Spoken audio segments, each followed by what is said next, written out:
Hello, and welcome to episode 4 of African Battle Royale. Let's get right into it. The Ivory Coast will be invading Northeast, which is obviously into Burkina Faso. So they will be invading into Burkina Faso, and they are significantly stronger than them, so that is going to go very well for them, as they also are able to get Mali to join in, because Mali is an expansionist power who is just hungry for land. Togo, not wanting to miss out, also joins in on this war. Ghana is basically pleading for everyone to be nice to each other, but no one actually will be, and Burkina Faso will be divided up. And it's revealed after this treaty by Cote d'Ivoire, who wasn't supposed to say anything, that Mali specifically campaigned to have a border with Ghana, which makes Ghana really hate Mali and be much closer to Cote d'Ivoire. Tanzania will be invading West. And because of Tanzania's predicament, I'm actually going to slightly modify this event a bit. Congo is actually going to start this war by invading into Rwanda, and they simply want to get Rwandan land, and this is obviously how they're going to do it, is through invading.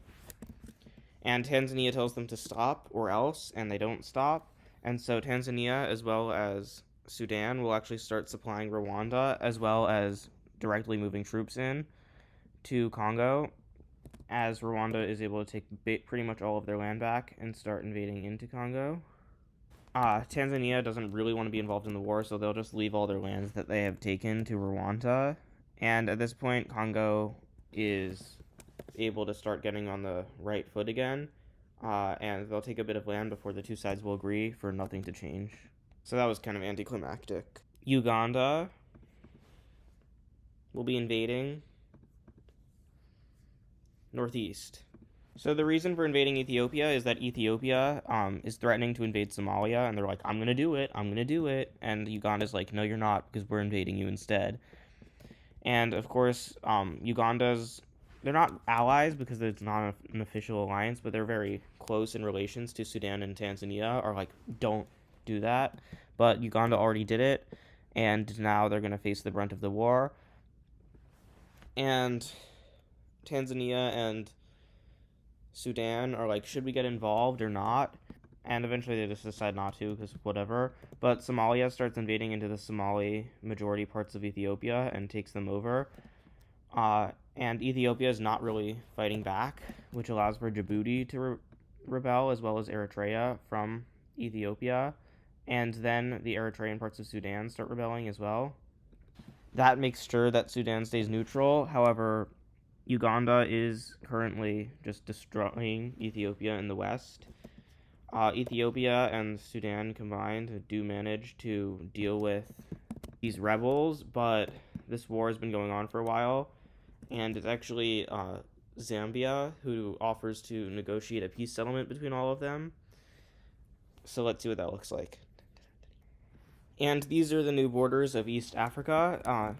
As it turns out, Zambia really blamed Uganda for the war and wanted Uganda to stop existing, but Tanzania, who was also invited, said no, that's not happening, and in fact Uganda is allowed into the alliance after this. But Ethiopia did get some land, and they were forced to give up some land to Somalia because they were also given part of the blame for the war. So these are the new borders.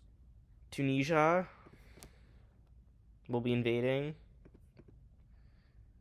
East. So Libya just got humiliated in the war, and it seems like that's about to happen again because Tunisia will move into Libya and occupy Tripoli way too quickly, and it's actually confusing how they occupied it so quickly. But the thing is they were just preparing for this invasion for a while, and now Libya will face a slow decline as the desert region basically is forced to pledge allegiance to Tunisia. Of course, Egypt will join the war, but Chad also joins the war, which just even further secures the defeat. And this time, Sudan doesn't do anything because of what happened at the last war, which means that Libya has no chance of living. And the fact that there's so many different sides to this invasion means that there's absolutely no way that Libya would be able to surrender and get away with this. And Chad actually got pretty much half of the land from Libya, and that's because they got basically useless desert that no one else wanted. Egypt obviously wanted some of this land.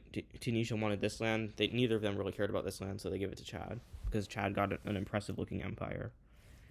Tunisia will be invading again, south this time. So although Tunisia actually didn't care about the peace treaty and was pretty happy with it, a lot of people within Tunisia wanted more land, and Tunisia always is looking for an excuse to get more land, so they decided to declare war on Chad, claiming that Chad basically ruined the peace treaty, and they're invading into Chad. And at this point, Egypt will also join the war, invading into Chad by themselves, pretty much for the same reason. And Tunisia and Egypt are doing a number on Chad. And at this point, Chad will cry out for help because otherwise they're cooked. And they will actually find an ally in Algeria, who is more powerful than Tunisia and will start invading into Tunisia and almost take Tunis. And Tunisia will basically have to withdraw up to this front line as they start losing a bunch of land. Egypt is still holding their own and invading into Chad. And they might even take some land that was previously occupied by Tunisia as Chad and Algeria start invading into Tunisia. And Tunisia will officially leave the war, which allows for Egypt to start being invaded into. And after this, Egypt themselves will also leave the war. So let's see what this looks like. And this is what happened to North Africa. So Tunisia loses all of their land in Libya and then a little bit more land just because. And it's divided between Algeria and Chad. Chad has to give some land to Egypt to get them to leave the war. And Chad finally has a coastline, which is kind of really important for them. Tunisia will be invading south. So it seems Tunisia can't help themselves. They signed a peace treaty, and then as soon as they realized what the contents were, they decided to gear up back for war. And this war will be very short. They'll start invading into Algeria, but Algeria will finally be able to finish off Tunisia, and Cote d'Ivoire won't even do anything about it. So that alliance is gone, as Tunisia has been fully annexed into Algeria. Cameroon will be making an alliance with Sudan. So Cameroon really likes this idea of the peace alliance, and so they join it. And Congo now starts to feel like they're being surrounded. Sierra Leone will be uniting east. So Sierra Leone and Liberia have basically been allies since the beginning of this series, and now they're finally formalizing that into a union. They're going to be called Sierra Liberia because I think that's funny. Okay, last event of this episode. South Africa will be making an alliance with Benin. And this will be the Gold Alliance because Benin just got a new government after what could have been after it was essentially a coup. And they want to expand. And obviously South Africa is also looking to expand. And unlike a lot of other alliances of people who just have good relations, they actually can reach each other because neither of them is landlocked. And so they're probably going to end up supporting each other in wars. But with that, make sure to like, comment, subscribe. Thank you for watching, and I'll see you next time.